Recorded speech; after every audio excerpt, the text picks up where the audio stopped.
ಸಾಧ್ಯ ಇಲ್ಲ ಅನ್ನೋಂಗೆ ಮಾತಾಡೋದು ನೋಡಿದಾಗ ಒಂದು ಮೊದಲನೇದಾಗಿ ಅವರಿಗೆ ಅವ್ರು ತಮಿಳು ಇರೋದ್ರಿಂದಾಗಿ ತಮಿಳಿನ ಹೆಮ್ಮೆ ಅದ. ಎರಡನೇದಾಗಿ ಅಲ್ಲಿ ತಪ್ಪಿನ ಕ್ಷಮೆ ಕೇಳಿದ್ರೆ ನನ್ನ ವಿರೋಧ ಆಗ್ತದೆ ತಮಿಳುನಾಡಿನಲ್ಲೇ. ತಮಿಳುನಾಡಲ್ಲಿ ದೊಡ್ಡ ಮಾರ್ಕೆಟ್ ಅದ, ಅದು ವ್ಯವಹಾರಿಕವಾಗಿ ವಿಚಾರ ಮಾಡಿದ್ದಾರೆ ಅವರು. ಮಾಡಿಕೊಂಡು ಇವತ್ತಿಗೂ ಅದೆಲ್ಲ ಸುಪ್ರೀಂ ಕೋರ್ಟ್ಗೆ ಹೋಗಿದ್ದಾರೆ.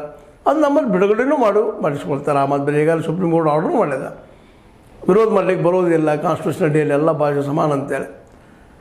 ಅದೇನೋ ಅವರು ಫಿಲ್ಮನ್ನು ಏನೋ ಬಿಡುಗಡೆ ಮಾಡಿಸಿದ್ರು, ಅದು ನೋಡೋರು ಯಾರು ಅಂತ ಬೆದರಿಕೆ ಹಾಕೋದಿಲ್ಲ, ಅದು ಪ್ರತಿಭಟನೆ ಮಾಡೋದಿಲ್ಲ, ಬಾಜು ಬಿಡ್ರಿ. ಆದರೆ ಹೋಗುವಂಥ ಜನರಿಗೆ ಇವರು ಕನ್ನಡ ವಿರೋಧಿ ಅಂತ ಹೇಳಿದ್ರಿಂದ ಕರ್ನಾಟಕದಲ್ಲಿ ಅದರ ಮಾರ್ಕೆಟ್ ಆಗೋದು ಭಾಳ ಕಷ್ಟ ಅದ.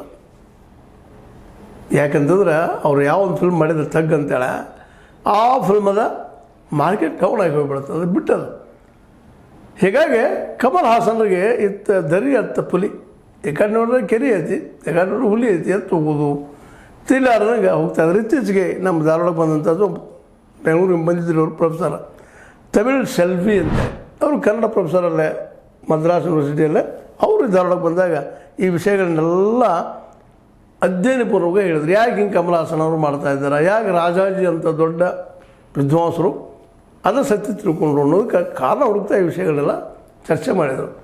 ಸಹಜದ್ರಿ, ಯಾರ್ಯಾದ್ರೂ ಅವ್ರ ಭಾಷೆ, ಅವ್ರ ಧರ್ಮ, ಅವ್ರ ಸಮಾಜ, ಜಾತಿ ಹೆಚ್ಚನ. ಯಾಕಪ್ಪ ಅಂತಂದ್ರೆ ಅದು ಅಲ್ಲಿ ಹುಟ್ಟಿ ಬೆಳೆದಿರ್ತಾರೆ ಅವರು, ಅದ್ರ ಬಗ್ಗೆ ಹೆಮ್ಮೆ. ಆದರೆ ವಾಸ್ತವವಾಗಿ ತಿಳ್ಕೊಂಡು ಹೆಮ್ಮೆ ಪಡಲಿ ಅನ್ನೋದು ಒಂದು ಸಾಮಾನ್ಯವಾದ ಅಭಿಪ್ರಾಯ. ಮತ್ತು ಅದರಲ್ಲೂ ಕಮಲ್ ಹಾಸನ್ ಅಂತ ವಿದ್ಯುತ್ಪೂರ್ಣಂಥ ವ್ಯಕ್ತಿ ಅದನ್ನು ಮೊದಲನೇದಾಗಿ ಆ ಮಾತು ಮಾತಾಡಲೇಬಾರ್ದಾಗಿತ್ತು.